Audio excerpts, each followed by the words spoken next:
بسم اللہ الرحمن الرحیم ما اصابک من حسنۃ فمن اللہ وما اصابک من سیئۃ فمن نفسک۔ سورہ النساء آیت نمبر 79۔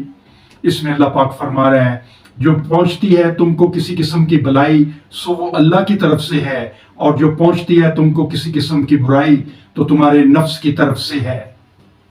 اللہ پاک سورہ شمس میں فرماتا ہے قسم ہے نفس انسانی کی، اور جیسا کہ اس نے اسے ہموار کیا پھر الہام کر دی اس پر بدی اور اس کی پرہیزگاری۔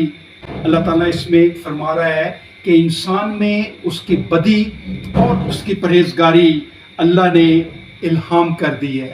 سو اللہ اپنے بندے کے لیے ہمیشہ اچھائی چاہتا ہے، بہتری چاہتا ہے۔ اس نے یہ دنیا ساری انسان کے لیے بنائی، اور اس میں اللہ تعالیٰ نے اس کی پرہیزگاری اور بدی الہام کر دی۔ سو جو بھی اچھائی ہے وہ اللہ کی طرف سے ہوتی ہے، اور جو برائی ہم کرتے ہیں وہ ہمارے نفس کی طرف سے ہے۔